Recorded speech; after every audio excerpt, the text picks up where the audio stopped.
Health justice means that everyone has a fair and just opportunity to be healthy.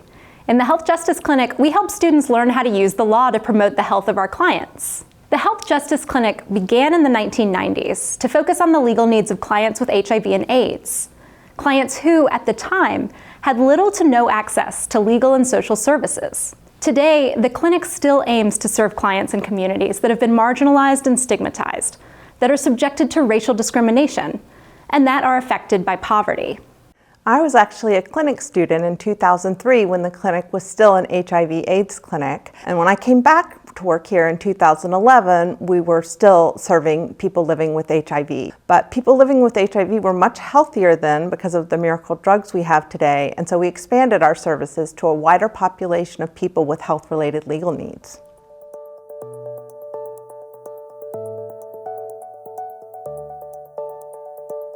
I'm a clinical professor of law at Duke Law and clinic director for the Health Justice Clinic. I work in collaboration with Hannah Demeritt, the Health Justice Clinic supervising attorney, to build on the clinic's rich legacy of service to the community and to teaching Duke Law students to be zealous, responsible, creative advocates. To realize this vision, I pursue several goals.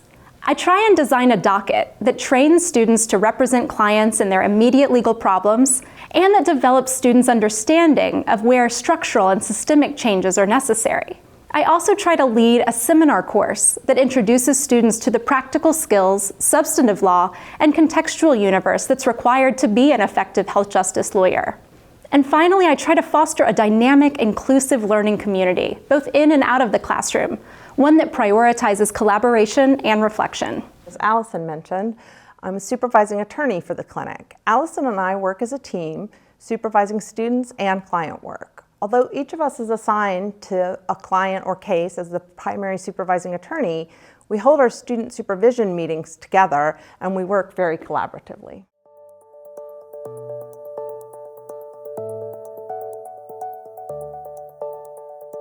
Students can register for the Health Justice Clinic beginning their 2L year. We often have an enrollment made up of both 2L and 3L students. Now, students may also, where possible, continue their work with the Health Justice Clinic as advanced clinic students. These students work with clients and on projects, but being an advanced student does not include requiring a seminar component.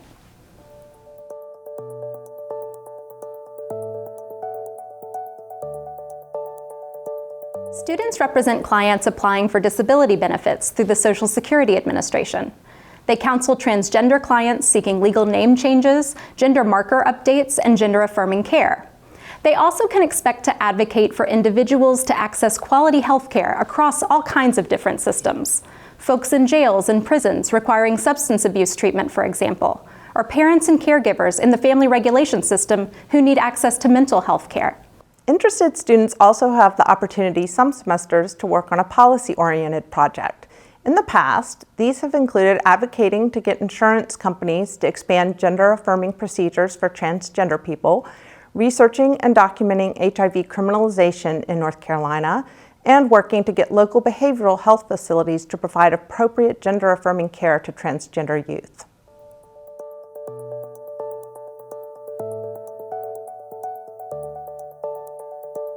In the Health Justice Clinic, students develop their practical lawyering skills, they build their substantive law knowledge, they learn professionalism and develop professional identities, and they internalize an understanding of the ways in which legal and policy decisions have created or exacerbated the conditions their clients are experiencing.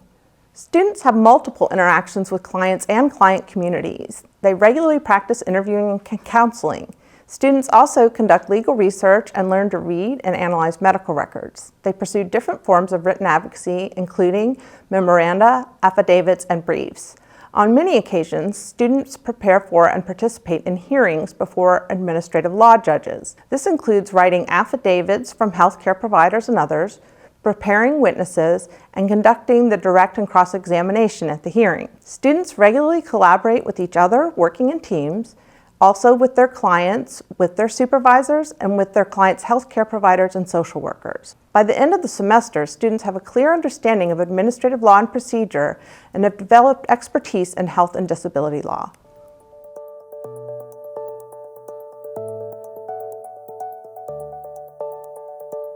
Last semester, an advanced clinic student and I were asked to draft an amicus brief relating to the nature of substance use disorder, drug testing and treatment, and family regulation. This case had all of the hallmarks of our clinic's mission. It called for access to appropriate diagnoses and quality treatment for substance use disorder. It involved advocacy for a marginalized and stigmatized client. And it provided an opportunity to leverage our legal tools on behalf of an individual, while also empowering the judiciary to make a decision that would benefit many others experiencing the same legal problems. The advanced clinic student dug deep into the legal issues and interdisciplinary research required to make this brief successful. She left no stone unturned and understood not only the goals for our argument, but also the audience, political realities, and dominant narratives that we would have to tackle. The end product was better than I could have imagined. And although it can be anticlimactic to e-file a brief with a click of a button, being able to do so with a health justice clinic student was a highlight of my semester. Now fingers crossed that our side will prevail next fall. I worked on 3 disability hearings with students last semester, and our clients won all 3 hearings, which means they all have regular monthly income now. Working with students on hearings is one of the most fulfilling parts of my role as a supervising attorney. Students learn many different skills and gain a lot of confidence representing clients at hearings. It's great to see not only how skilled the students become, but also what passionate advocates for their clients they are. One of our hearings this spring took place after classes had ended, but the student team on this case wanted to see the case through for their client. Because it was a video hearing, the former clinic student was able to participate and conduct the hearing from DC, where her summer internship was.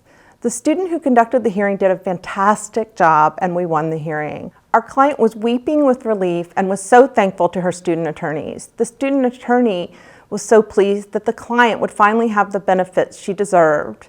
And the student said that doing the hearing had given her great confidence and made her reconsider whether she might want to be a litigator one day.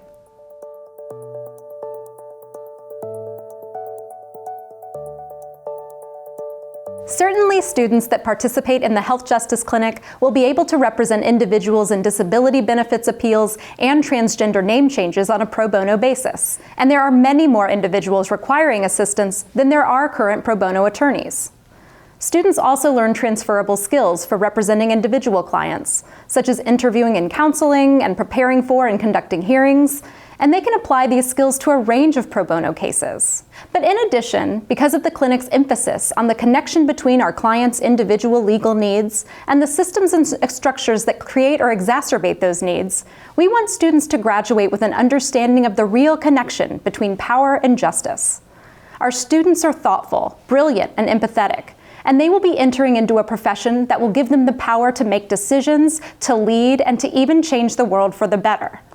We hope that as they do so, they remember their Health Justice Clinic experience.